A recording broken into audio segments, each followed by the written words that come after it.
And hello everyone and welcome to our usual scheduled weekly recap of our Division 4B for Season 15, and that's week 8 for us now.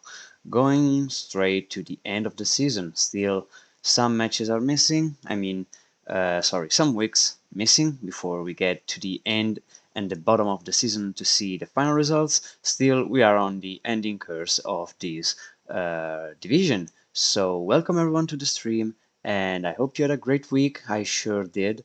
And so let's move on and let's go straight into the action with our REBBL matches.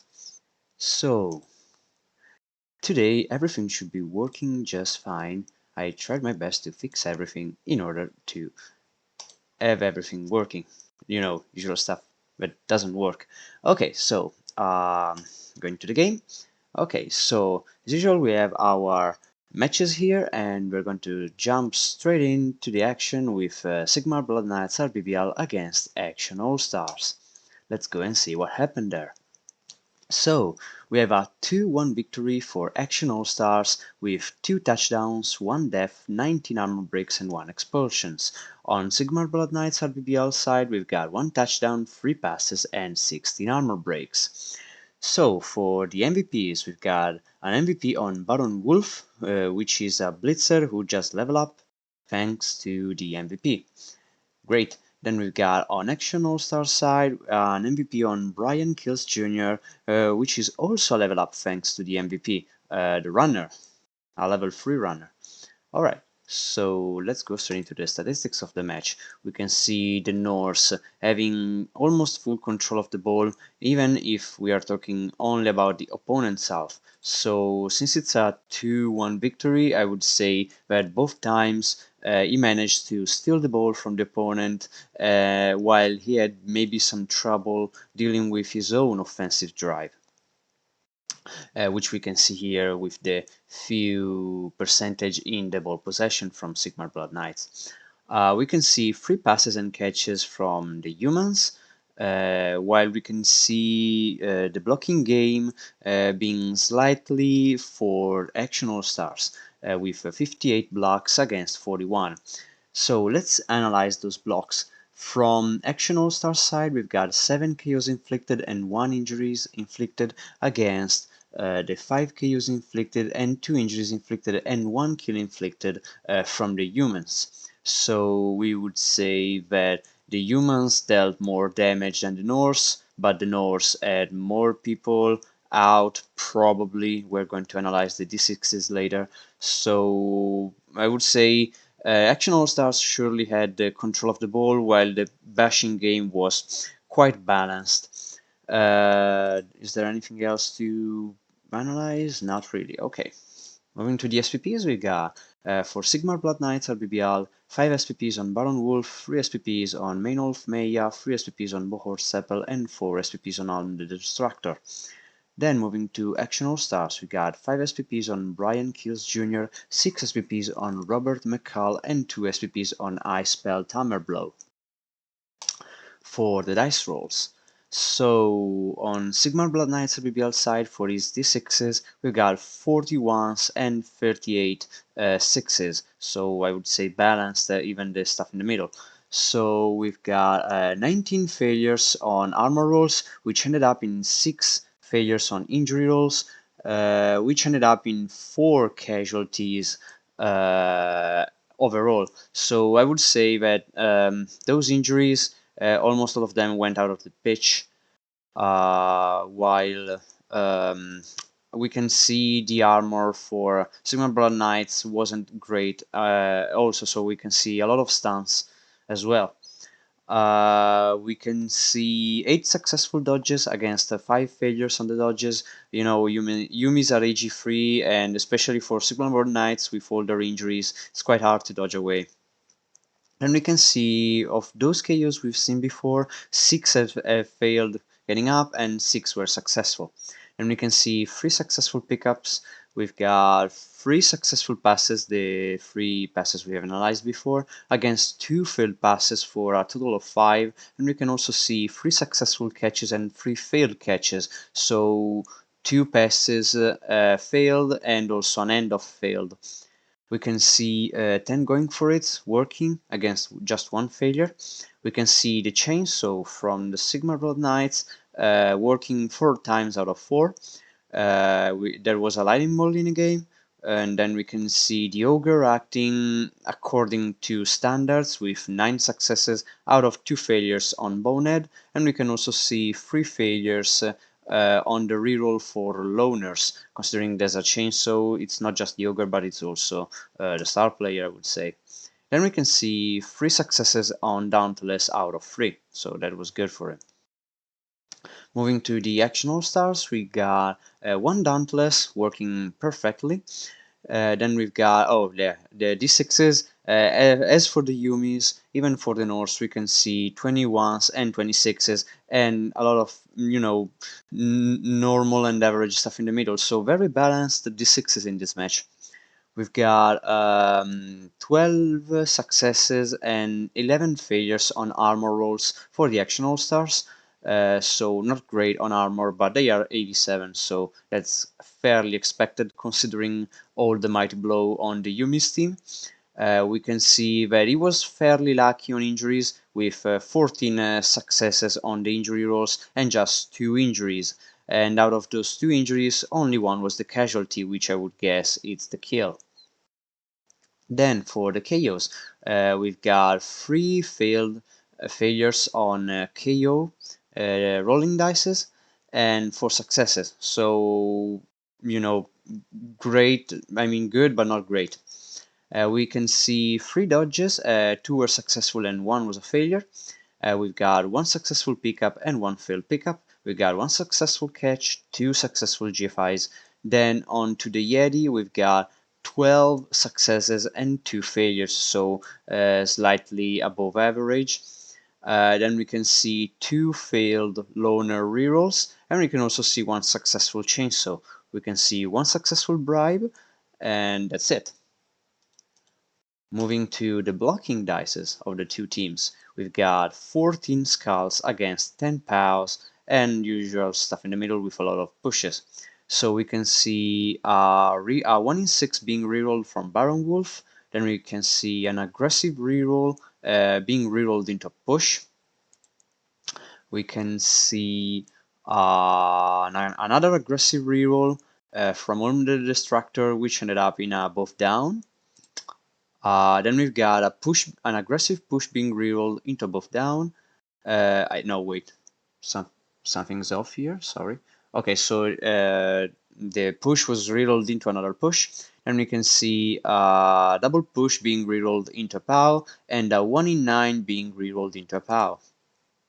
And that's pretty much it for Sigmar Blood Knights REBBL. Moving to Action All-Stars blocking dices, we've got 27 skulls against 19 pows. So not as fair and average as we've seen all the dices before this ones. And also 5 pitches of blocks, that's a lot. So we can see a 1 in 9 being rerolled. Very strange from Norse. I would say this was an aggressive reroll, which ended up in a push. We can see another 1 in 9 being rerolled into a POW. So I would say 2 aggressive rerolls, and a 1 in 36 being rerolled into a push. Anything extraordinary here? No. So we can see the 51 blocks here in these 5 pages, and most of them didn't cause a great trouble for Action All-Stars. So that's it for the D6s and the statistics of this match. And as we said, 2-1 for Action All-Stars against Sigmar Blood Knights REBBL. Let's move on to their team development.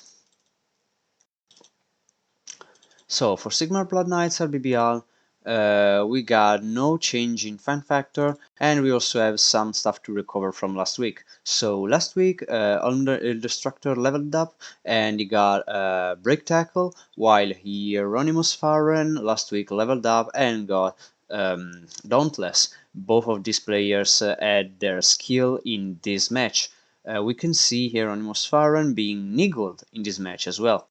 Then from this match we also have a level up on Baron Wolf, the MVP we've seen before, getting Piling On, which is great considering he already has Mighty Blow and Tackle. And then you can see Albrecht Albrecht Smootzer, being MNG for this game, another Mighty Blow tackle piece. Is there anything else to say? Not really. Okay. Moving on to the Action All-Stars team development, we can see an increase in fan factor of 1k fans going up to 8.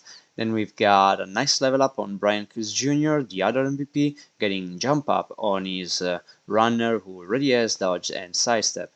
And we can also see the death of Xander Ray Jr., which was a Fend lineman.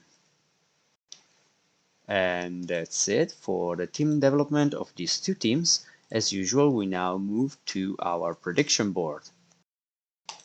So, for the predictions, let's see who are the winners of this match.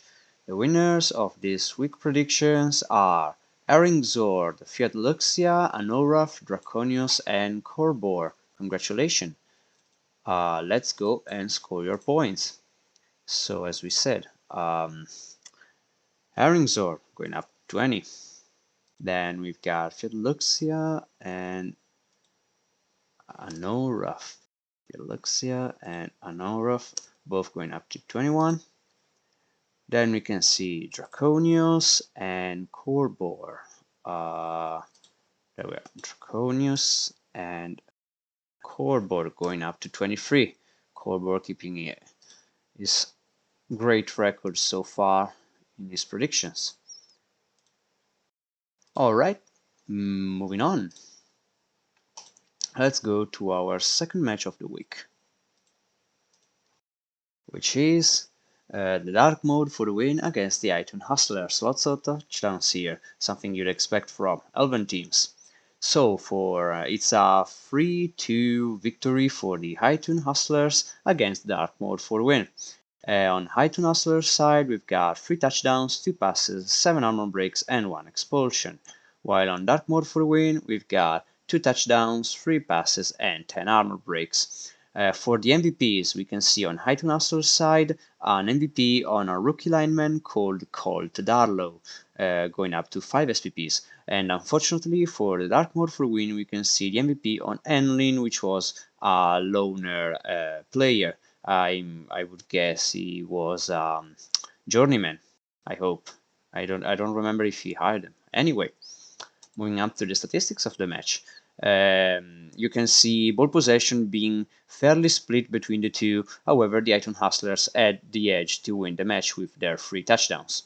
We can see the dark mode for win doing more passes than the iTunes Hustlers with 3 passes and catches against the 2 passes and catches. And also we can see the dark mode for the win pushing way more on the blocking side of the match with 37 blocks against 26. From the dark mode for win, we can see 3 KOs inflicted and 2 injuries inflicted, while for iTunes Hustlers, we can see 4 KOs inflicted and 1 injuries inflicted. And then we can see both of the teams running a lot with more than 100 yards each. Alright. For the SPPs, we've got 5 SPPs on Enlin, the MVP, which was the loner. We got 3 SPPs on Discord, 4 SPPs on Firefox Developer Tools, 1 SPP on Notepad++, 3 SPPs on Rider, and 2 SPPs on VS Code. For the iTunes Hustlers, we got 5 SPPs on Colt Darlow, the MVP, 6 SPPs on Steve Sharper, 2 SPPs Butch Gazzady, 3 SPPs on Alberto Saluno, and 2 SPPs on John Wayne Beresford. If I'm correct, Steve Sharper is the guy that last week scored 17 SPPs. That's if I'm correct, of course. Alright, moving to the dice rolls. This surely was an interesting match, but you know, elves. What else do you expect, right? Okay, so for the dark mode for win, the sixes, we got 12 ones against 22 sixes. So not a lot of dices, however, we can also see a lot of sixes and fives against the ones and twos for dark mode for the win. We can see a 50-50 on armor rolls with 8 failures and 8 successes. Out of those 8 failures, we can see 1 failure on the injury, which ended up in no casualty. We can see 1 KO not getting back up, while 5 KOs came back for the dark mode for win. We can see 6 successful catches, So free catches were, free passes were actually end-offs. There was a lightning bolt onto the pitch. Then we can see 4 successful pickups against 2 failures. We can see 3 successful passes with 1 failure, 9 successful dodges with no failures whatsoever, and then we've got 9 successful GFIs with just 1 failures. We've got 1 successful jump up and 1 successful bribe. So overall, I would say that Dark Mode for the Win didn't really had a hard time with their D6s, except maybe the stuns on his own players. Then moving to High-Tone Hustlers, D6s, there's a lot way more dices with 31s and 24 sixes. So let's say that it's not that he had a hard time, but if we confront the 2 dices, we can say that the High-Tone Hustlers had to deal with some more actions and some more plays to do, being the active player rather than the passive player. We've got 13 successful going for it against just 2 failures, so slightly above average. We can see a total of 40 dodges with just 7 failures, being statistically average, even if it's 40 dodges, so a lot of risk being taken here.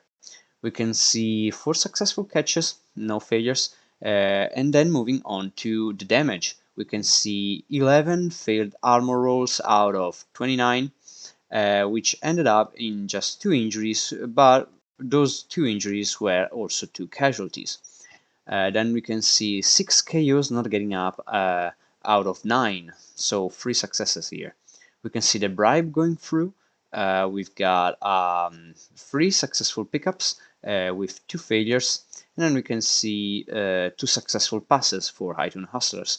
So overall, I would say that High-Tone Hustlers surely took more risks, threw more dices, and in general played more actively and more aggressively than the Dark Mode for the Win, even if they had less blocks. You know, 2 different kind of play styles, something you'd expect from Dark Elves against High Elves. So, this was the match. It's free. No, wait, it's not, because we haven't analyzed the blocking dices. I'm sorry. So we've got 12 skulls against 10 pows for the Dark Mode for the Win. For the dices, we can see a 1 in 9 being rerolled into another 1 in 9. Then we've got an aggressive reroll where 2 pushes have been rerolled into buff down. We can see another aggressive reroll where a push skull ended up in a POW. Then we can see a 1 in 36 being rerolled into a defender stumble. And that's it for Dark Mode for Win. For the High-Tone Hustlers, we can see, of course, a lot less blocking dices, a lot of skulls here with 10 skulls against 6 POWs. And analyzing the dices, I don't see any rerolls, so at least there were no rerolls wasted onto blocks. So I would say that, even if the Dark Mode for Win had more blocks, they weren't as successful as the High-Tone Hustlers blocks, even with the, they are less, how do you say that? You can see here a lot of pushes and defender stumble for Dark Mode for the Win, but he had to make them, and he had to throw a lot of them, while the High-Tone Hustlers really didn't have to deal with too much pressure from failing blocks. As we said, this is a 3-2 victory for the High-Tone Hustlers against the Dark Mode for Win.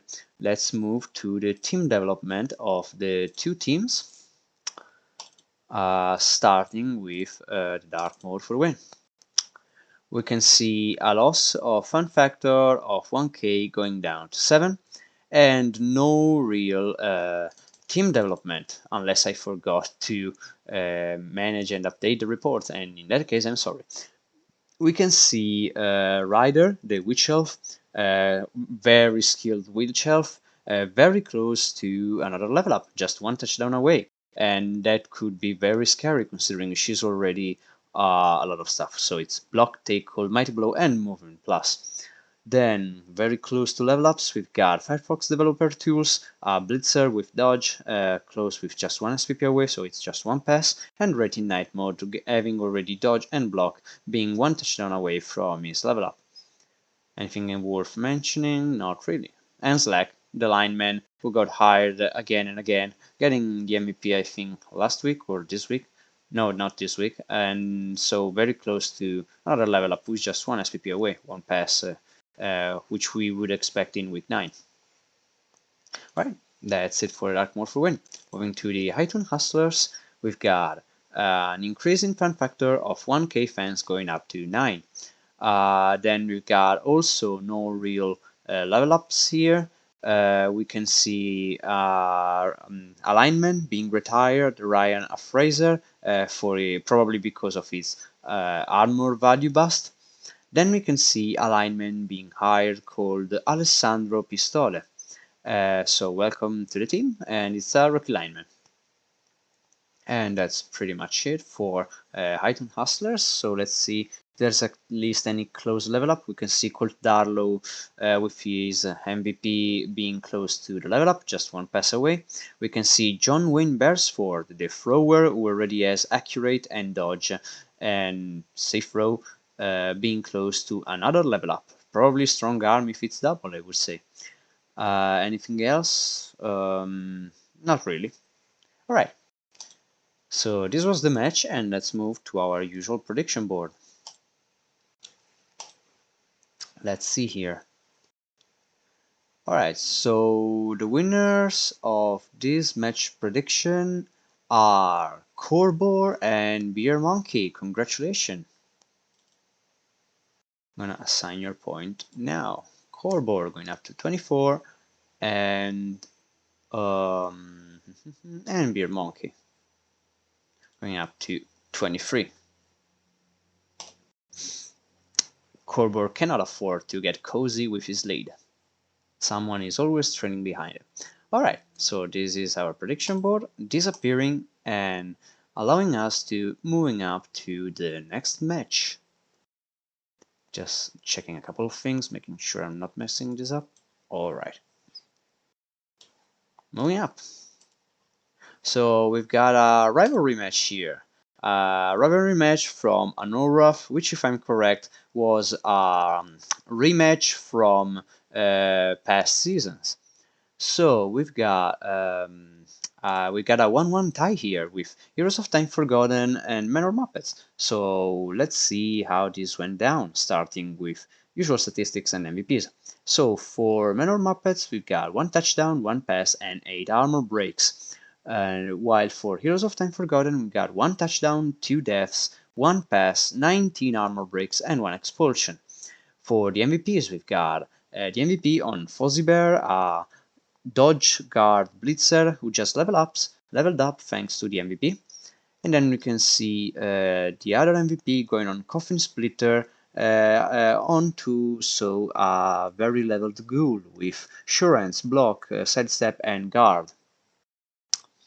Moving to the statistics, we can see, as you would expect from a 1-1 tie, very close ball possession with 50% ball possession for Heroes Time Forgotten and 43 ball possession for Manor Muppets. So the ball didn't scatter around a lot.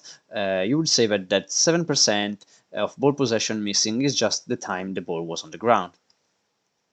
We can see both of the coaches making 1 pass and catch.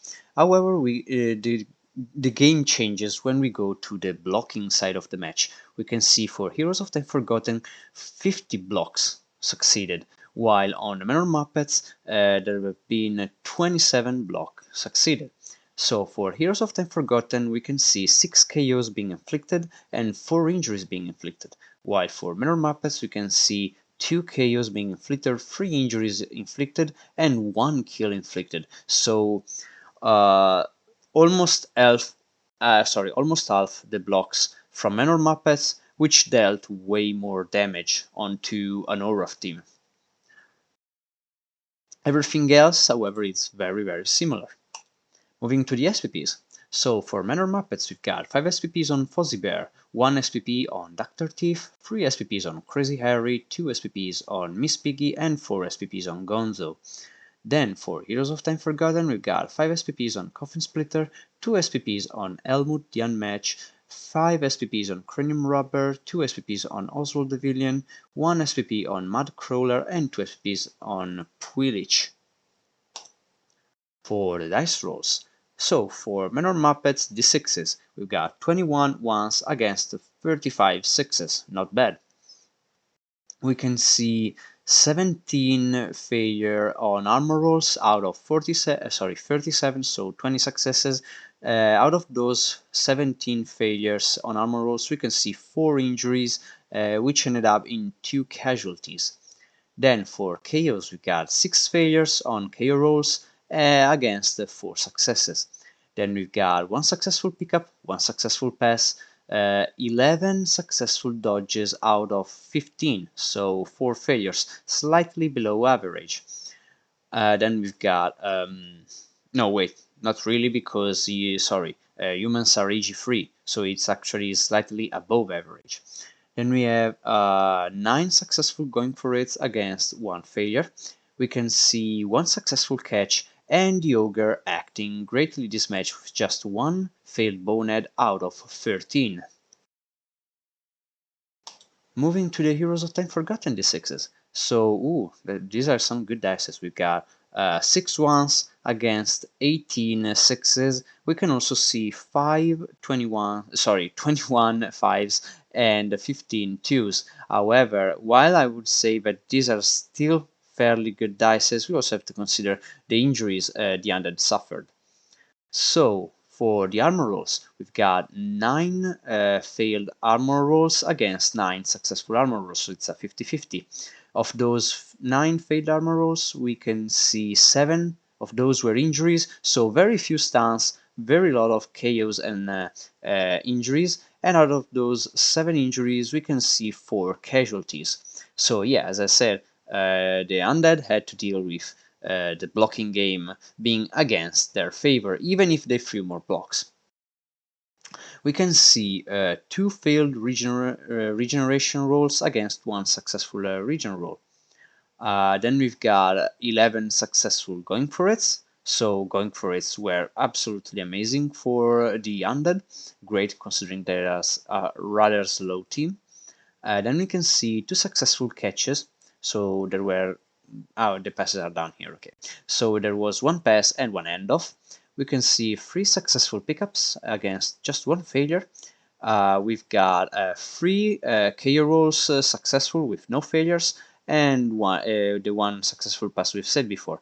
So overall, Heroes of Time Forgotten had some bad luck and some good luck in both scenarios. So let's go and analyze the blocking dices. All we have seen until now, the dices have been incredibly fair and balanced for both teams. So I'm very curious for these blocking dices. We've got for Menor Muppets blocking dices 3 skulls and 12 pows. So this is probably what caused the Yumis to throw way less blocks, almost half the blocks of the undead. However, they dealt way more damage. So I would say this is great for Menor Muppets. We can see a lot of pows, pushes, and so forth and so on, with absolutely no reroll being used in the blocking game, so great for the Yumis. Moving to the undead, here the things change a bit. So we got 21 skulls against 18 pows with 22 defender stumbles and 16 both downs. Why I say 22 defender stumbles? Because Yumis don't have really much that dodge. So we can see from Heroes of Time Forgotten side an aggressive reroll here, which was a double push, ending up in a defender stumble. We've got a 1 in 9 being rerolled into a POW, that is nice. And nothing else to say really. So a lot of dice is being thrown from Heroes of Time Forgotten. I've seen some free dices from the mummies probably. And so yeah, I would say that they threw more blocks They weren't that unsuccessful, however, they didn't deal the damage they probably wanted for the win. So yeah, all in all, a very fair game, something you don't expect from Nafu, really. Okay, so as we said, it's a 1-1 tie from Menor Muppets against Heroes of Time Forgotten. Let's move to the team development of the two teams. Starting from the Menor Muppet side, we've got an increase of 1k in fan factor going up to 8. Then for the team development, we've got a level up on Fuzzy Beer, getting sidestep. So now it's a guard, dodge, sidestep blitzer, not bad. Useful for positioning the guard. Then we can see a level up on Crazy Harry, a catcher who is already with Wrestle getting movement up. So one turn touchdown threat, very nice. You don't like having that on the Wrestle piece, but you've got to take what Nuffle gives you. So yeah, that's still a great level up for one turn touchdowns. Then for the injuries, we've got a movement bust on Beaker, a wrestle lineman. Probably going to be retired, I would say, considering it's a 1,800 team value team. Sorry. Okay, moving to Heroes of Time Forgotten. Team development, we've got an increasing fan factor of +1, so it's up to 10k fans. And then we've got some stuff here to say. So Cranium Rubber got a level up, which got sidestep. So it's block, sure end, sidestep, ghoul, very close to Coffin Splitter. So, ghouls are fragile, they break. I really don't like them, but that's my personal opinion. So having two similar ghoul makes sure that if one of them dies, at least you have the other. So good for these two ghouls here. Then we can see Spine Collector, a new ghoul being hired to replace the death of Cranium Chewer, the ghoul who also racked up a lot of SPPs in this season, so it's quite the loss for an Oroth, which was a Wrestle Tackle ghoul.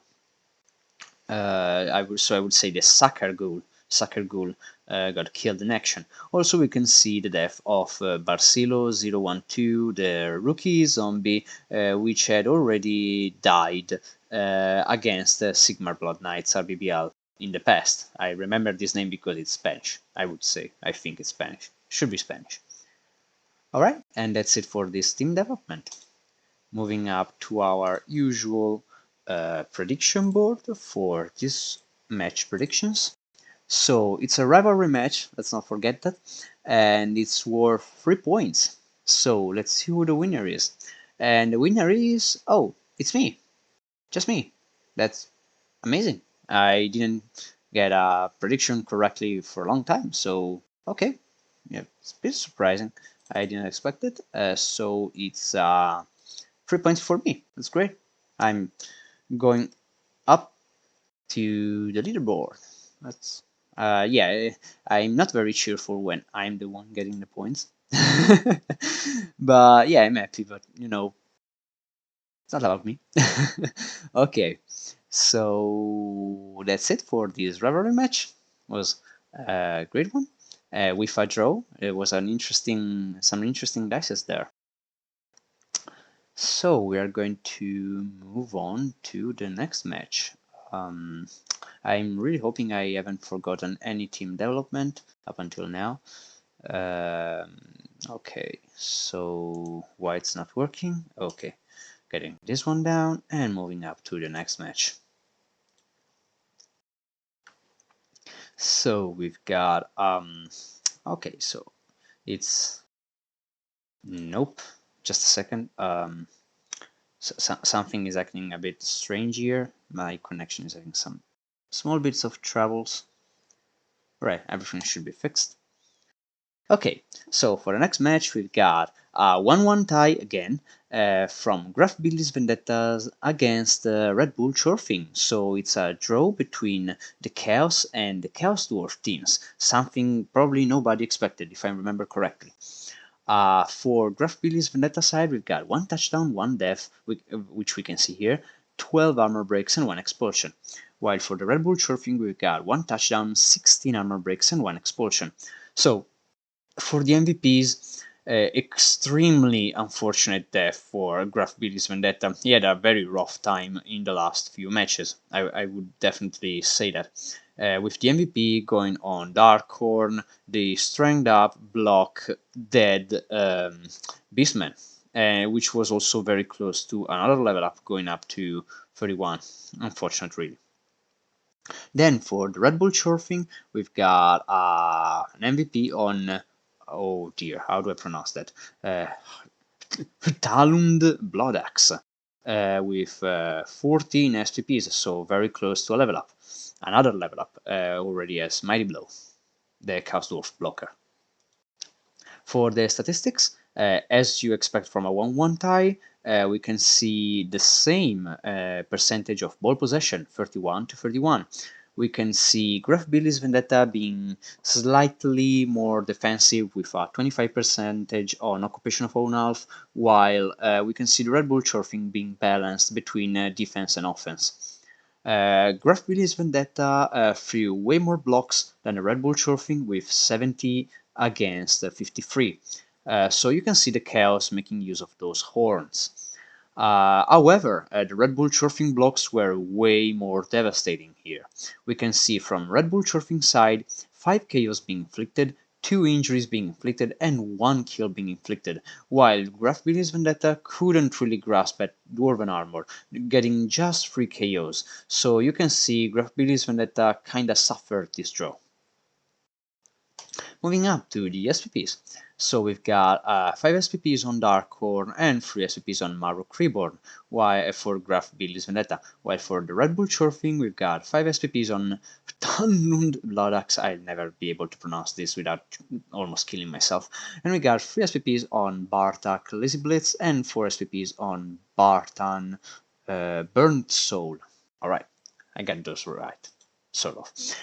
Now, for the D6s, oh, there's very few D6s here. So, for Graf Billy's Vendetta D6s, we've got 24 ones against 22 sixes. And let's analyze these very few statistics. So, we've got 13 failures out of 13 failures and 24 successes on armor rolls. Out of those 13 failures, we can see 3 injuries ending up in 3 casualties. So, the 3 injuries were not stuns. However, there were also a lot of stuns. I meant also KOs here. Then for the going for it, we've got 8 successful going for it against just 1 failure, so slightly above average. We can see 4 KOs not getting back up and 4 KOs successfully getting back up, so it's a 50-50, statistically perfect. We can see a lot of failed dodges from Graf Billy's Vendetta side, with 7 failures against 3 successes. Very unfortunate here, I would say. Then we've got 3 successful pickups and just 1 failures. So no end-offs, no real strange things, no skill being used. You know, chaos. Yeah, I would say that this is normal considering the level ups Graf Billy's Vendetta have on his team. Okay, so moving up to the Red Bull Churfing dices, for their D6s, we've got 18 ones against 26s. Usual stuff in the middle. So for the Red Bull Churfing D6s, I say we have an interesting situation here as well. We've got 5 failed catches with just 1 success, so I would say here someone really tried hard to end off the ball to Bull Minotaur. I can never remember the name of those things, really. Then we can see 13 successful going for it with absolutely no failures from the Chaos Dwarfs. Great for carrying the ball. Bull Center. Yeah, I always forget that. Then we can see, for the armor rolls, we can see 11 failures against 22 successes with just 1 injury, which ended up in the casualty. Or maybe not. No, it did not. And why do we know it did not? Because we haven't seen any injury inflicted from the from the Chaos team. So this casualty and this injury were self-inflicted.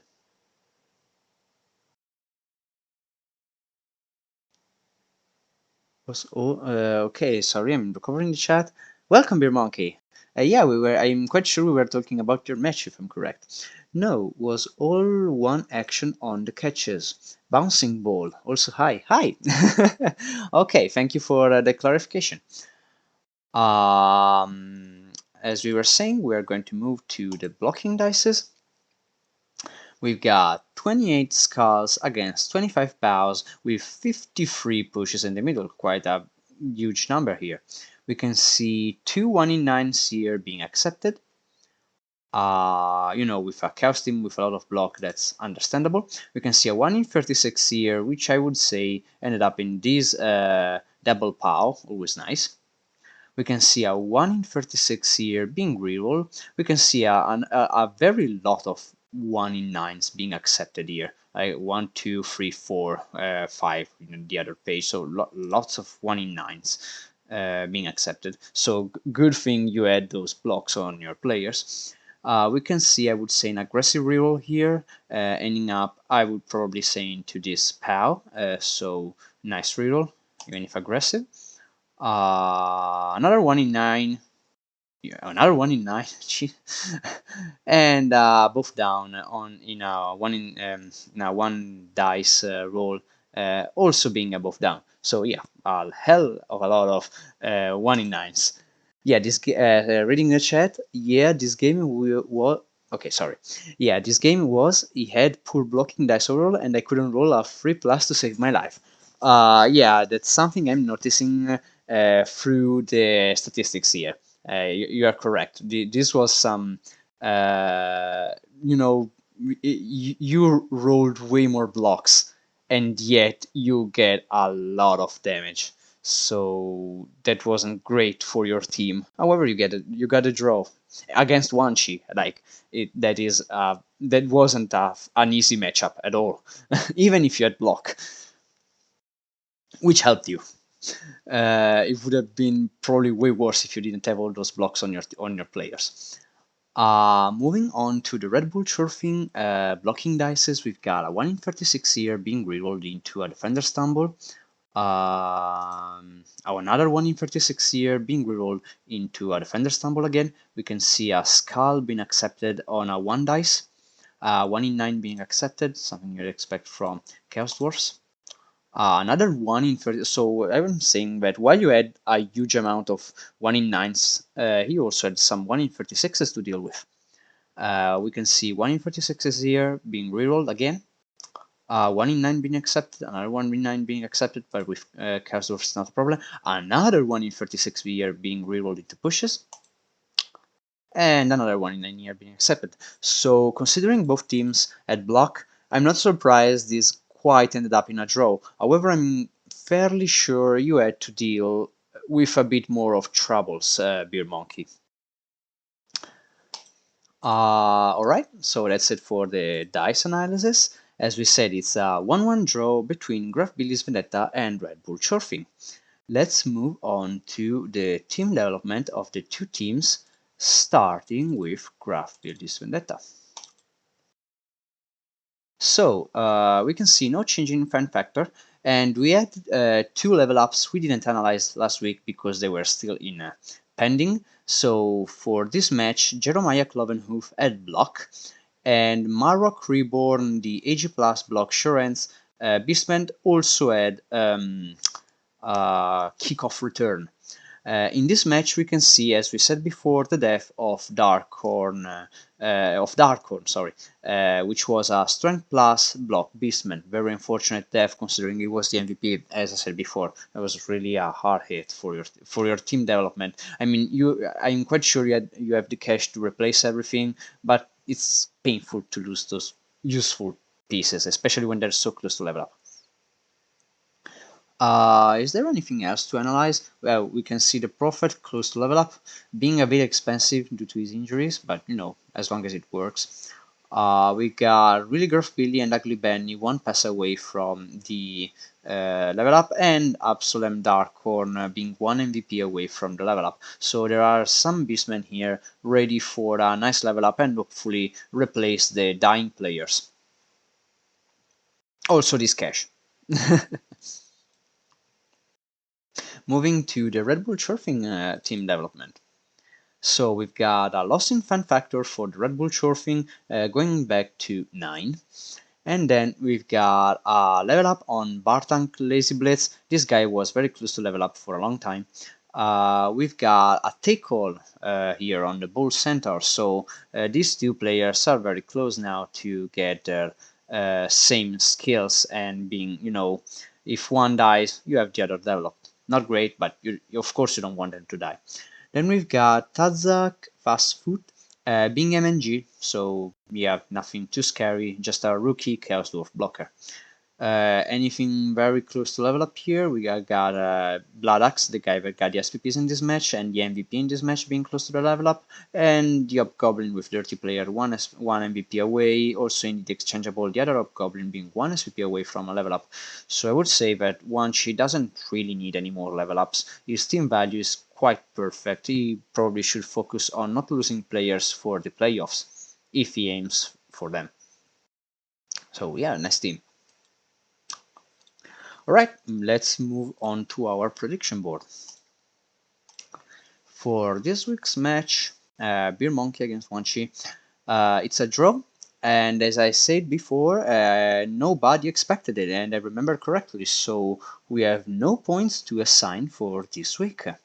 Okay, yeah, quite literally nobody got it. Yeah, nobody voted for the draw, so no points. Closing the prediction board and moving up to the next match. We've got Roughing the Ref against the Go-To-Head Eagles. Yeah, oh, this is one I was hoping to see. Unfortunately, I couldn't. But seeing goblins against Underworld is always interesting. So we can see just a 1-0 victory for the Go-To-Head Eagles against Roughing the Ref. To not make confusion, I'm not going to say Goblin whatsoever during the recap of this match. For the Go-To-Head Eagles, I've got 1 touchdown and 10 armor breaks, while for Roughing the Ref, there are no touchdowns, 18 armor breaks, and 1 expulsion. So for the MVPs, a very unlucky MVP on Roughing the Ref side, seeing Reaper getting the MVP, so no star player points for Roughing the Ref. On the Go-To-Head Eagle side, we've got a nice MVP on Mark Overmars. I think it's or either an MNG or an E-Gold Skaven Blitzer, very leveled up. We got Block, Mighty Blow, Take Hold, and Claw, and now just 2 SPPs away from another level up, which I would say if it's double, it's going to go for Piling On. Very nice MVP then. Oh, interesting. For this game statistics, we can see the Godhead Eagles having almost absolute control of the ball with their 37 ball possession against just 6% of ball possession for Roughing the Ref. So I would say the Godhead Eagles maybe didn't manage to score in their offensive drive, however they also managed to steal the ball on Roughing the Ref offensive drive, considering that he had a 6% occupation of own half and no occupation of opponent's half. For the blocking game, we can see Go-To-Head Eagles throwing less blocking dices than Roughing the Ref. We can see Roughing the Ref with 39 blocks succeeded against the 27 blocks succeeded from the Go-To-Head Eagles. For Roughing the Ref, we've got 3 KOs inflicted and 5 injuries inflicted against the 3 KOs inflicted and 4 injuries inflicted from Go-To-Head Eagles. So even if Go-To-Head Eagles had 10 less blocks succeeded, the damage was the same on both sides, so the players who got injured matter here. We can also see the Go-To-Head Eagles running almost double the pace than the Roughing the Ref in this match. We can also see 2 self-sustained casualties from Go-To-Head Eagles. Yeah, sorry, I'm making sure. And one self-sustained casualty on roughing the ref side. Yeah, that's something I had to analyze because, gobos everywhere. Everyone is just smashing itself to pieces with stuff. So we can see on roughing the ref side 9 SPPs on Reaper, so we can see the star player doing a lot of damage onto the pitch. We can see 2 SPPs on Tweedledee, 2 SPPs on Yellowbone, 2 SPPs on Tweedledum. For Got Eagles, we've got 11 SPPs on Mark over Mars, so that's the MVP and some injuries there.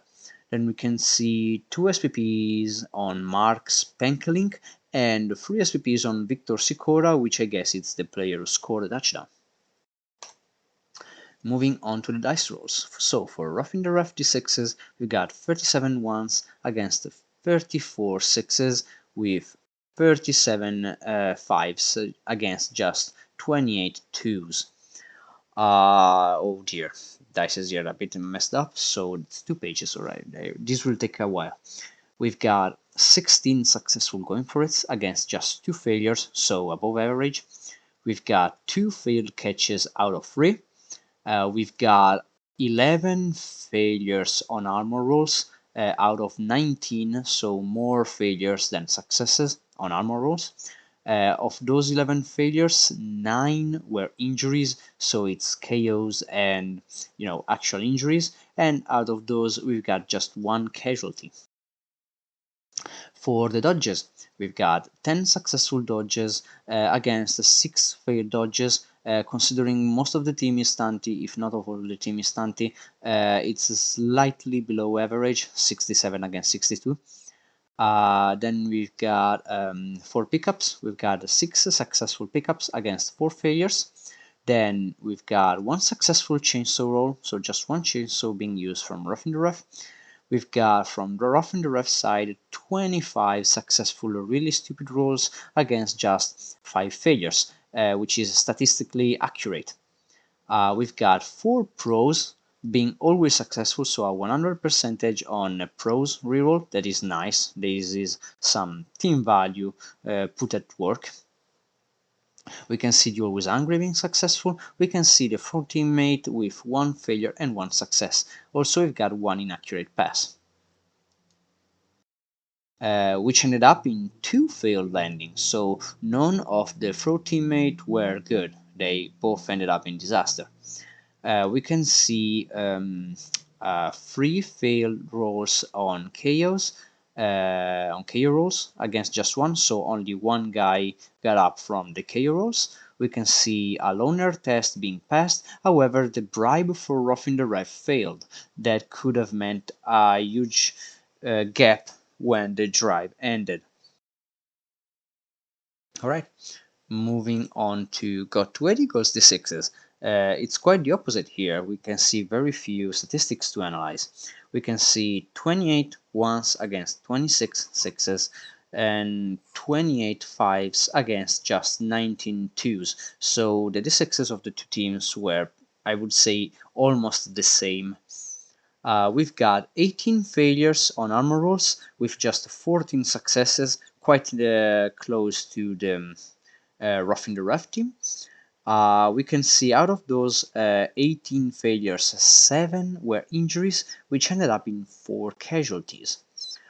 We can see 14 successful dodges with just 3 failures, so way better dodge rolls than roughing the rough. More lucky on dodges, I would say, considering both of them are made mostly of stunties. We've got 1 successful pickup with 3 failed pickups, so the 1 pickup they got was the one that got them the victory, I would say. We can see 6 successful GFIs with no failures, perfect here as well. We can see 1 KO getting up, so no failures on the KO rolls. However, we can see the really stupid, really not acting with 5 failures and 8 successful rolls. Alright, moving to the blocking dices. We've got 16 skulls against 19 pals. A lot of redices being thrown around. I'm not seeing anything. I'm seeing a lot of bows and a lot of defender stumbles from roughing the ref, but considering both are gobos, defender stumbles here means probably dodge. So no rerolls on the blocking game of roughing the ref. So this was good. However, I'm seeing a lot of defender stumbles, more defender stumbles than POWs, which means most of these were probably dodges. Moving to the gut to 80 goals, the situation here changes quite a bit. We got 12 skulls against just 6 POWs and 9 defender stumbles. So that was he probably had to pull off some aggressive plays here in order to make sure to get that win, if I'm correct. Now I'm getting very confused looking at the statistics. Okay, so we've got an aggressive reroll here, 2 pushes ending up in a buff down. Another aggressive reroll, 2 pushes ending up in a defender stumble. Then we got a 1 in 9 here being rerolled for a push. We got an aggressive push here, which is a push skull being rerolled into a buff down. We can see a 1 in 9 here. I would probably say uphill considering the result, since the reroll ended up in skull. We can see a 1 in 9 being accepted, another 1 in 9 being accepted. We can see a fairly good 1 in 6, meaning, sorry, not a 1 in 6 for a skull, but a POW. So that was a good dice here. All right, so those were the d6s of this match and the blocking dices. So as we said, yeah, okay, I was correct. We got a win for the got to 80 goals against Roughing the Ref. This surely probably had been an interesting match. I really would have wanted to watch. Unfortunately, I could not. However, this is it. So that's how it went down. The match of the stunties of this division. Let's move on to the team development of the two teams. So for Roughing the Ref, as soon as I can open the team development. All right. So we've got no change in fan factor, no new player, no level ups, and we've got Jonas the Youngest being retired for his movement bust, the sidestep goblin. So let's see this. Yeah, sorry. Let's take a look and see if we can see any close level ups. Not really, actually. So what can we say about this team? I mean, Henrik Jansson is close with touchdown. Yellowbone needs a MVP here, but you know those are rookie goblins. The only thing we can analyze is Lispirary, which is sucking some team value from Roughing the Ref, in my opinion, with his movement bust. If it was me, I would probably just fire him and you know get those team value down to have better inducements in the next match. I would say this is pretty important for this kind of team. So yeah, nothing really to report here. Moving to go to 80 goals. Okay, Windows is acting up a bit. Yeah, now it's working. Okay, so we got an increase of fun factor going up to 9. So it's a +1. And then we've got, let's see, Antoine Rabillard being MNG, rookie Underworld Goblin. We've got a movement bust on Bert van Marwijk. Sorry for that pronunciation, I'm a bit distracted right now. We can see that he's a Skaven lineman with Wrestle being movement bust. I don't know if you'll keep him. He's close to another level up as well.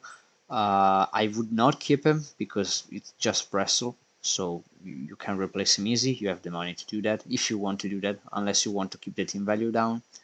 So yeah, no level ups here as well.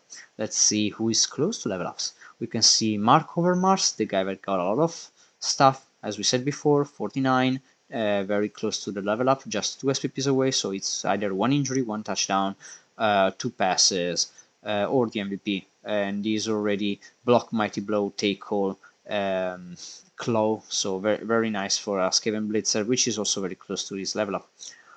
We can also see Mark Spankling, the other Skaven Blitzer, very close to his level up, needing just 1 SPP. And we can see also Brito, an Underworld Goblin with 2 heads, being close to his level up with just 2 SPPs away for that. Nothing else to report really, I would say. Yeah. Right. So this is the team development, and let's move on to the prediction board for this match. I think the audio of the game, maybe it's too high, I don't know. Oh, of course I closed the prediction file. I'm sorry, I'm going to fetch it up again just in a moment. And hopefully the right one. I have so many right now. So as we said, Fuiger against Korbor, and the winner of these match predictions are Anoraf and Korbor. Congratulations. So I'm going to assign your point very soon, as soon as I can get everything safely and done correctly. Okay, Anoraf and Korbor. So it's 22 for Anoraf and 25 for Korbor. Very nice for Korbor here. It's just gaining points over points. All right. Moving up to the next match. So where this, take this out of the way, and let's go. For the next match, we've got, ooh, that's a nice score here. We've got the REBBL Vaporwelves against Big Wolf Rescue. It's a 5-1 victory, 5-1. So another impressive result this week after the 7-something victory of last week from the Elves. We have got a 5-1 here from Big Wolf Rescue against the REBBL Vaporwelves. Why are these touchdowns very, very important for Big Wolf Rescue, this touchdown difference? This touchdown difference means Big Wolf Rescue has a better chance for the playoffs ticket, because if he ends up very, very close or actually drawing with one cheese team, it means that this touchdown difference can really impact how the ticket is going to be given. So these 4 extra touchdowns here are going to ensure his victory in case of a draw, in my opinion. It's still too early to take these kind of guesses, but still we have to take this in consideration now that the match has just happened. So we've got for the REBBL Vaporwelves 1 touchdown, 11 passes and 6 armor breaks, against for Big Wolf Rescue 5 touchdowns, 1 pass and 24 armor breaks. We've got the MVP on REBBL Vaporwelves, unfortunately, on a loner guy called Arkadorton Lasrayelen. Not good at Elven names. Then we've got for the Big Wolf Rescue an MVP on John McSlane, Black Zombie, which is just one one SVP away from another level up. So not great MVP, I would say, for both sides. We can see the REBBL Vaporwolf having a 56 ball possession against a 43 ball possession from the Big Wolf Rescue. This is a very, very strange, some very, very strange data here. Mostly because, 5-1, it kind of makes me wonder how did the Big Wolf Rescue manage to get the ball to score those touchdowns. So we can see just by the data we have here that all of the ball possession from the REBBL Vaporwelves were in their own half, which means they had to defend the ball. This also means that Big Wolf Rescue almost always got up into the opponent's half, hit the elves with shred raw power, and steal the ball every time they score a touchdown. At least that's my analysis just by judging the data I have here. We can see from the REBBL Vaporwelves 11 passes and 11 successful catches, huge amount of passes and catches, and so it's a lot of SPPs as well. And we can see just 1 pass and 1 successful catch from the Big Wolf Rescue. This is some very strange data. I don't really know how to interpret it. However, on a more realistic base here, we have 50 blocks being thrown by Big Wolf Rescue against the 27 blocks being thrown by the REBBL Vaporwelves. This is something I would expect, considering that Big Wolf Rescue should have some tackle at this point. From the Big Wolf Rescue, we've got 7 KOs being inflicted and 4 injuries being inflicted. While on Rebel Vaporwave side, we've got 3 KOs being inflicted and 1 injury being inflicted. So yeah, double the blocks, double the power. That's pretty much what happened. We can see both teams running a lot, and overall we can see the Rebel Vaporwaves suffering a lot of damage in KOs and casualties. Moving to the SPPs. Oof.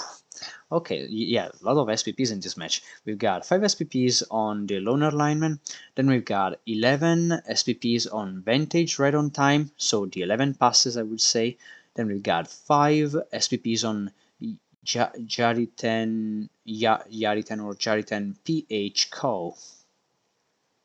For the Big Wolf Rescue, we've got the 5 SPPs of John McSlane, the MVP zombie, and we've got 14 SPPs on Howard the Furry, 3 SPPs on Carol the Owler, 2 SPPs on Joe the Exotic, 2 SPPs on Ryanka the Champion, and 3 SPPs on Kawi the Orator.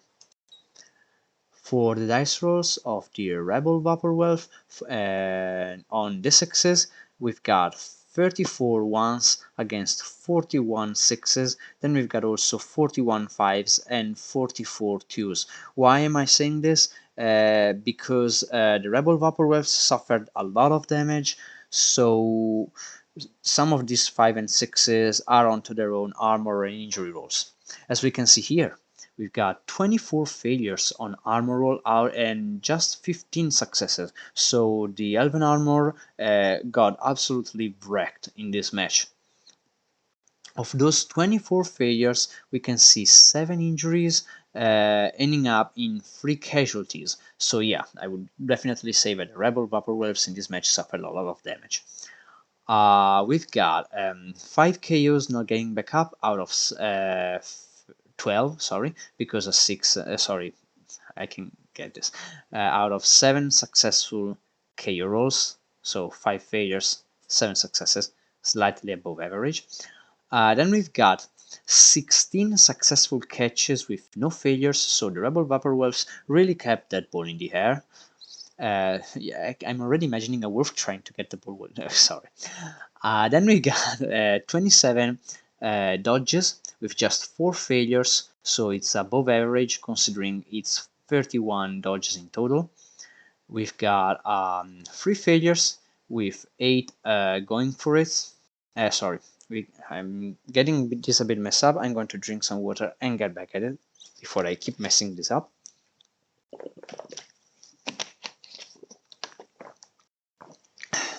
Alright, sorry for that interruption. As I was saying, we've got 3 failed going for it with 8 successful going for it, so it's slightly below average with a 72% on going for it. We can see a fireball happen during the match. Then we've got 3 failures, we've got 1 failure on the loner roll, and there were no successes, so the loner roll went bad. Then we can see 6 successful pickups for the elves, so no problem on pickups, and the 11 passes being successful with 5 failed passes, so a total of 16 passes during the match. A lot of passes here. Trying to racking up those sweet SPPs. Moving up to Big Wolf Rescue D6s. So we've got for Big Wolf Rescue 14 ones against 12 sixes. With 11 fives and 8 twos. Very few dices being thrown. It's not the first time Big Wolf Rescue managed to pull this off with just not throwing too many dices, being very efficient in his moves, not need to risk too much. So I would say that all in all, and considering the average of the dices, these were not bad dices for Big Wolf Rescue. They were also not great dices.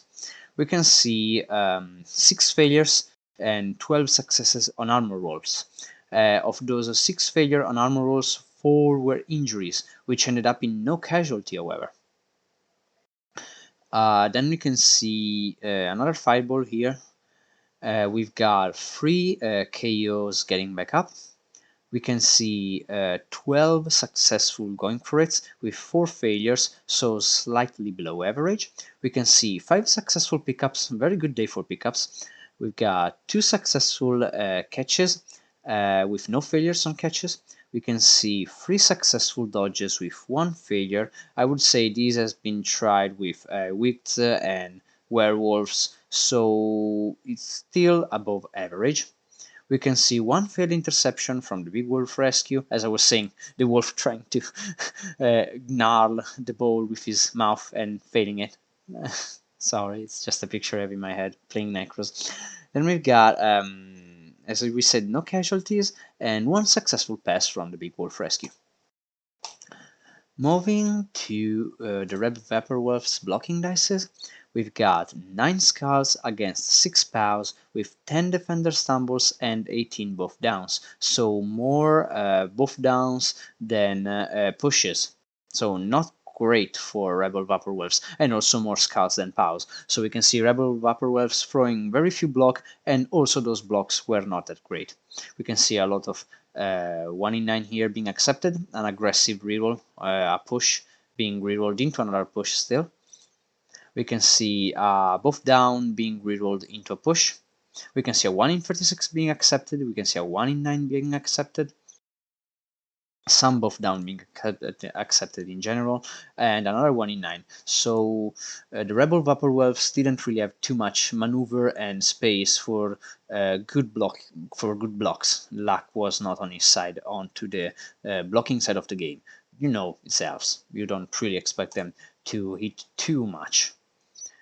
Then for Big Wolf Rescue blocking dices, we've got 12 skulls against 21 pows, and we've got 15 defender stumbles against 17 buff downs with 34 pushes. So if I have to make those two in comparison, I would say that this is a bit unlucky, while this is average.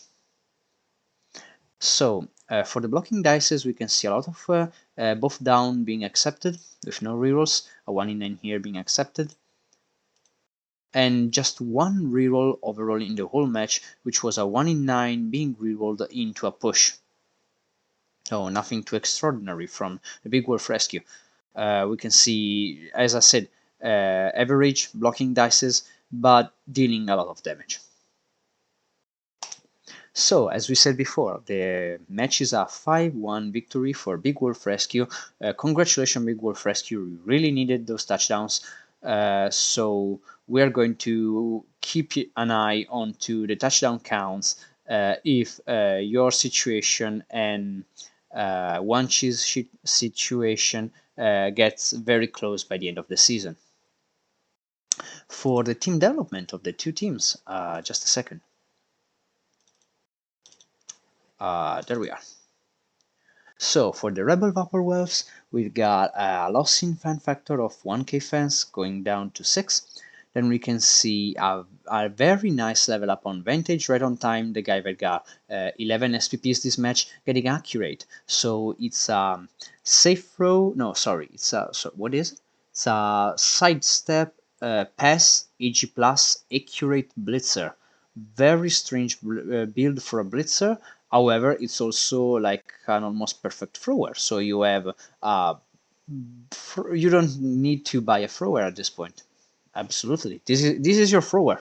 It's a thrower with block and a lot of movement, so that's great.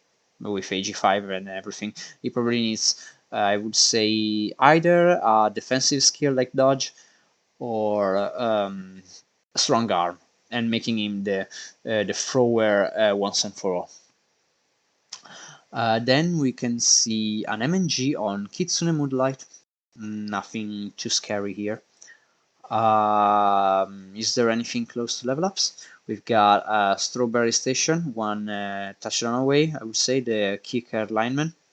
However, I don't know if I would keep him with a level up.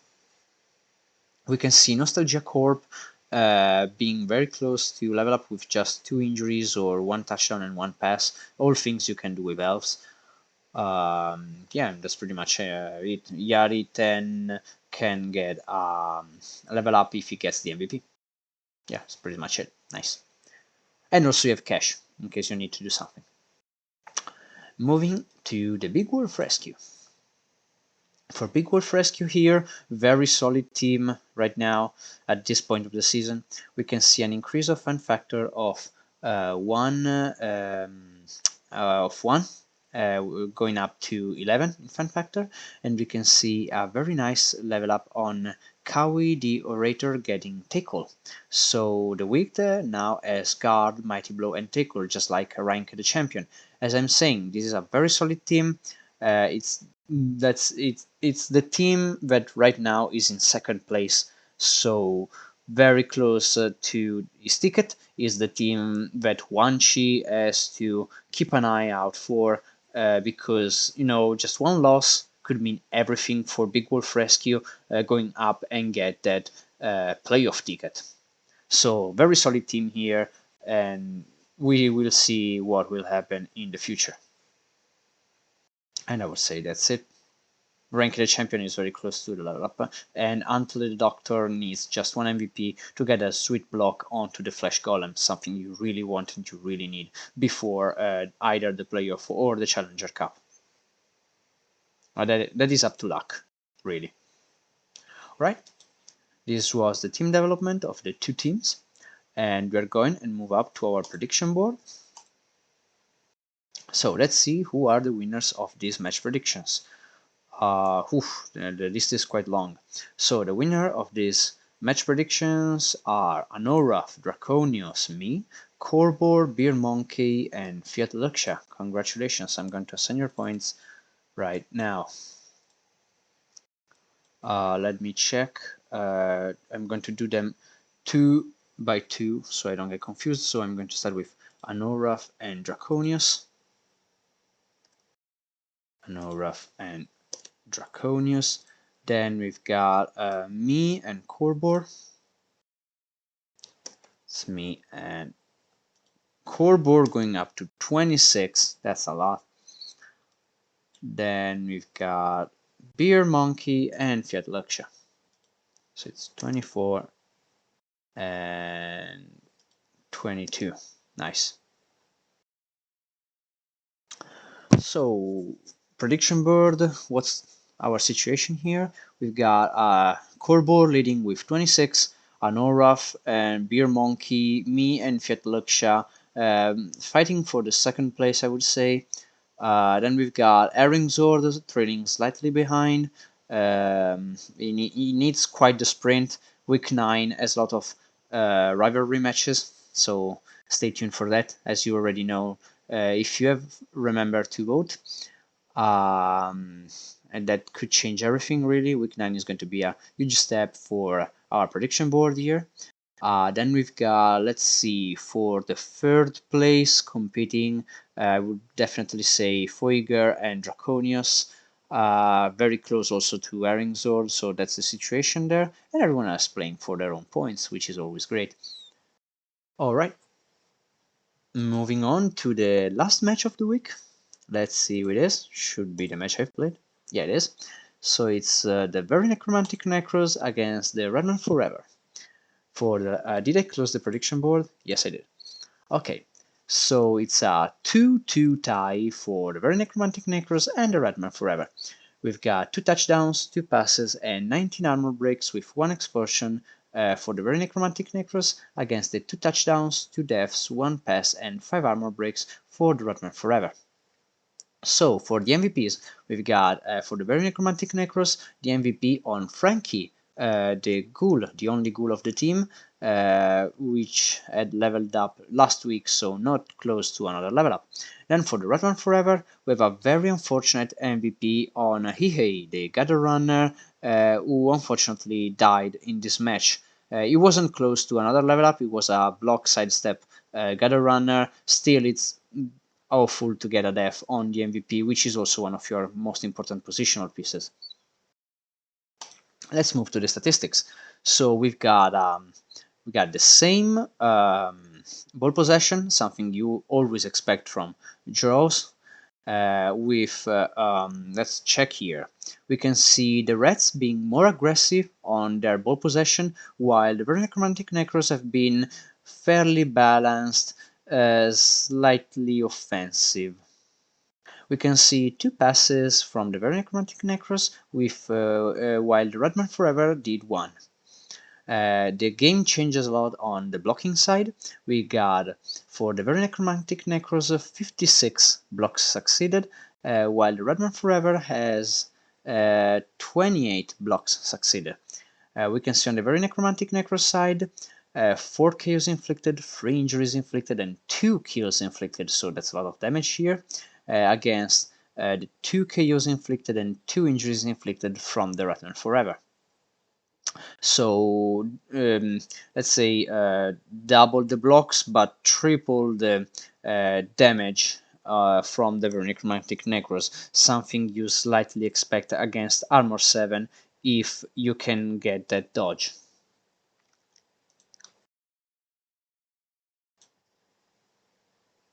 All right. I'm quite sure there are some self-inflicted casualties also. I don't remember if it's GFIs or something else for the rats. So yeah, the rats had to deal with some damage during that match. We can see for the SPPs, 6 SPPs on Frankie, 2 SPPs on Vlad Jr. the Avenger, 7 SPPs on Wolfgar the Harbinger, and 4 SPPs on Sariel the Deadeye. For the Redman Forever, we've got 5 SPPs on Hihei, 3 SPPs on Snabtk, we got 4 SPPs on Tritz, and 4 SPPs on Nitzel Scuttle. For the dice rolls, for the Merry Necromantic Necros D6s, we've got 13 ones against 22 sixes, with, I would say, average stuff in the middle. So considering how the damage went, I would say that I've been slightly in favor here with the D6s, considering I didn't suffer real damage. So I would say I was slightly lucky, luckier than my opponent. We have to analyze his D6s. So for the dice rolls, we've got 4 failed pickups against 3 successful pickups, which is way below average for pickups. This quite gave me a hard time dealing with the rats' menaces, and I'm quite sure I got sacked once. Then we got 6 successful dodges, so no failure on dodges for the very necromantic necros, and I'm quite sure I also managed to get 1 or 2 dodges with zombies, so I would say that dodges were good for me. We can see 2 successful passes with 1 failed pass. We can see 6 failed armor rolls with 13 successes on armor. Of those 6 failures on armor, 4 were injuries, and those 4 injuries ended up in 1 casualty. For the KO rolls, we can see 4 failure on the KO getting up against 2, so it's below average for KO rolls. Then we've got 11 going for it, always working, so perfect going for it, 100%. We've got 3 successful catches against 1 failure on the catch. We can see the lightning bolt being successful. We can see, let me check. We got a regen working once and once not, so statistically perfect. I don't remember which player didn't regen, to be honest right now. And then we've got a failed interception. Moving to the Redman Forever. So for the Redman Forever, let's analyze the dice here. So I'm gonna just, no, sorry, wrong one. Okay, 13 for okay. So as we were saying, we see the D6s of Redman Forever here with 32 ones against 39 sixes, with 34 fives and 29 twos. However, we have to consider the huge amount of damage Redman Forever had to deal with. So with this 34 and 39 D6s, we also have to consider the fact that most of these dices went onto the failures for armor, as we can see here, huge number here, and on injuries and on casualties. So I would say that since I had no troubles with that here, I would say my opponent had way less luck than me on D6s in general. Let's go into the specific D6s. So we've got 31 successes with 6 failures on dodges, so statistically accurate with the 83% on dodges. Then we've got 8 successful going for it with just one failure on the GFI, which is slightly above average. We've got 7 successful pickups with just one failure, something you would expect from AG4 pieces, the gutter runners, and of course it's above average. Then here start the pain for the rest. We've got 20 failed armor rolls against 26 successes. We have to consider that they are armor 7, but at the same time we need to consider the fact that they have dodge. So one thing slightly balances the other. Not too much still. I mean, this is still unlucky. Out of those 20 failed armor rolls, 10 of them were injuries. So this is unlucky considering that 50% is not the statistically average. So this was the injury rolls here were bad. And then we can see out of those 10 injuries, 4 were casualties. Then for the KO rolls, we can see just one KO not getting back up out of 5, so this is way above average. Then we've got one failed catch and one successful catch for Redman Forevers, and we've got one failed pass and one successful pass still for Redman Forever. So all in all, the D6s for Redman Forever were not great. Moving to the blocking dices, here the things should not change too much from what we've said before.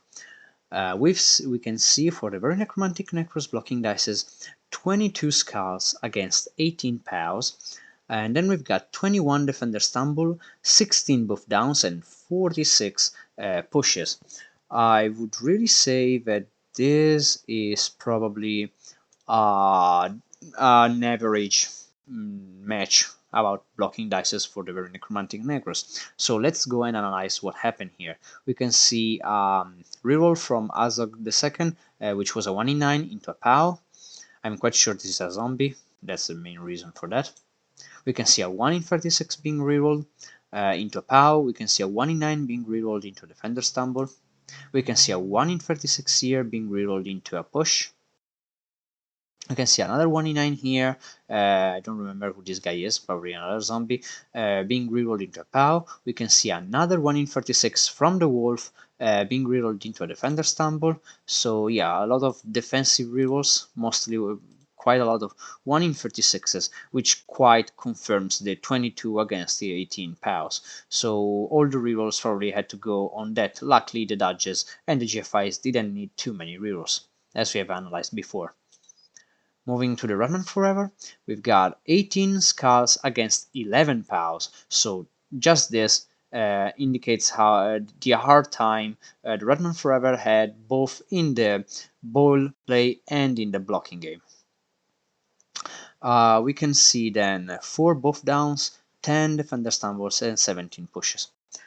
Let's see if there is something strange here. We can see a 1 in 9 being accepted against a zombie.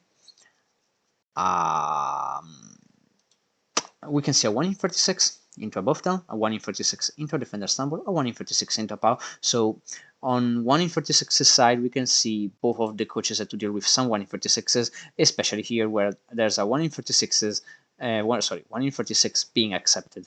So both teams had to deal with quite the same amount of 1 in 36s.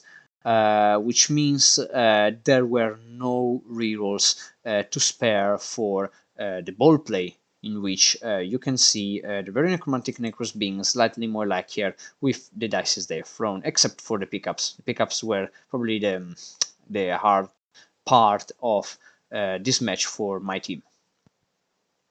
Sorry if I went too much onto the analysis of that match. I tried to be neutral. I got myself carried away, so I hope nobody feels discriminated. If so, please report to HR. No, I'm just kidding. Anyway, this was a 2-2 tie from Very Necromantic Necros against the Batman Forever. Let's go and see the team development of the two teams of the last match of the week. Sorry.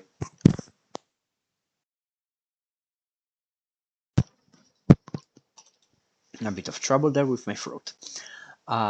We've got an increase of 2 in fan factor for the very necromantic necros, going up to 8. So we can see they recovered all the fun factor they lost in the few weeks before. And we can see no real level up. However, we can see Corp Cut zombie being hired from one of the death from the rats, probably a lineman, probably if I remember correctly, it was a loner ratman, a rat. So not too much scary there. What can we say about my team? Gore the Butcher Cat is always close to level up. He has been close to level up since the start of the season, still hasn't got a guard or block yet. We can see Sariel, the new wolf, getting his SPPs in this match, but still one injury away from a level up. Then we got some zombies and nothing too interesting really. So yeah, that's Corp Cut here. Probably going to use them in the next match against the Norse. Moving to the Redman Forever team development, we've got an increase of 2k in fans, so he also got up to 8 in fan factor. We can see a nice level up on Snabk, which is a rookie gutter runner. We'll see next week and analyze next week what the result of this level up is.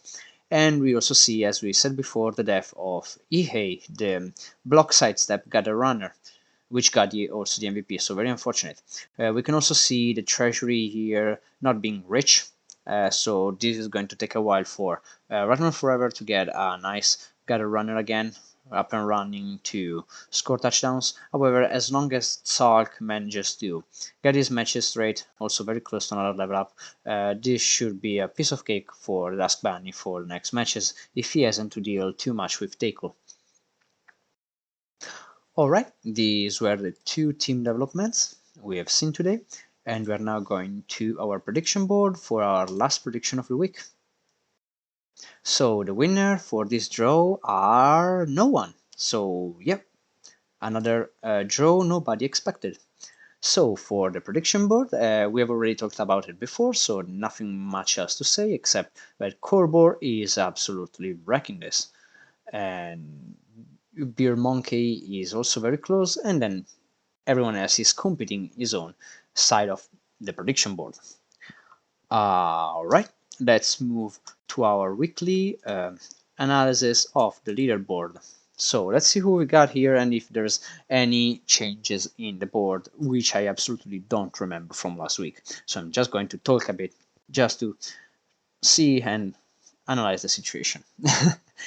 As before, this didn't change here. We've got Red Bull Surfing with their no loss streak with 5 wins and 3 draws, and a very competent team leading the board. We've got then the Big Wolf Rescue with 5 wins, 1 draw, and 2 losses. So let's try and make the math here. These are 3 points. Then we got 5th multiple 3. It's 15. It's 18 points here on Red Bull Surfing, while we've got 16 points on Big Wolf Rescue. This means these two teams are just 1 win from. They have 1 win in difference here. As long as the Red Bull Surfing keep their no loss streak, they should get their tickets fine. However, if for some reason the Chaos Dwarf lose a match and Big Wolf Rescue start racking up nothing but victories, they would probably going up and over Wanchi's team. So this is a head-to-head. Nothing can really be said here. Really, there are still too many matches before we can say anything about who is going to win. Then going back, we've got Eringzord with 12 with 14 points, so even he is very close to both Wanchi and Rideable Llama, however way more far away from Wanchi. Still, some wins here are just going to do the trick, as usual. The same goes for Anorwaf. So, as you can see, 3rd and 4th place are Eringzord and Anorwaf with, if I'm correct, and I'm not messing up the math, 14 points each. I should probably try and do some screenshot here and getting the points signed here somewhere. Then we've got, I'm quite sure this is also 14 points. Let me get my math. 339 9 plus 4, 13. So it's 13 points for the Dusk Bunny, which means he's very close to both Eringsword and Anoraf. It's just a matter of getting one win and not drawing with them at the end of the season, because these draw are going to have some hard time against those wins. Then we've got here 2, 4, 6. We've got Beer Monkey with 11 points here at the 6th place of the leaderboard. We've got we got also Chubstep here with 11 points on the leaderboard, however with way more losses than Graph Billy's Vendetta. Then going up to the 8th place, we've got Major Bite with 6 with 10 points, so just 1 point trailing behind between Beer Monkey and Chubstep. We got Major Bite here. Then there's me with 10 points, so I'm 1 point. Am I the same of? Yeah, I have the same points of Major Bite, but Major Bite probably have way better touchdown difference and also way less losses. Then we've got Kurbor with 6 with 9 points, so trailing behind of 1 point from me and Major Bite. And the same goes for Draconius. So Kurbor and Draconius have the same amount of points, same record really, and very close to me and Major Bite. Then going down onto the board, we've got Fuiger with 7 points, Fiat Luxia with 7 points, and then we've got Sigmar Blood Knights with 3 points. Right, and that's pretty much my analysis for this week for the board. If I can manage to find some time, maybe I'll try my best and get the points here on the side. Not the touchdown difference, that I don't think I can do right now. I don't make any promises. I'll just calculate them every week when I'm here. All right, so this was the recap for this week. This was a very interesting week, just as interesting as last week, in my opinion. I had a lot of fun, as usual, recapping this division. Thank you for those who have joined the stream, for those who have lurked during the stream. It's fine, don't worry. As long as you are watching and following, I'm always happy to share my work here. If you're watching the VOD, thank you for watching the VOD. Thank you for taking the time to watch this VOD. It's always a pleasure to serve REBBL as a dutiful coach, at least as long as I can do this. And from me, I would say that that's all for Division 4B Season 15 REBBL GMAN Week 8. I hope you enjoyed your week, I hope you enjoyed the stream, and I hope you will enjoy next week. And I'll see you on to the next recap. Bye bye!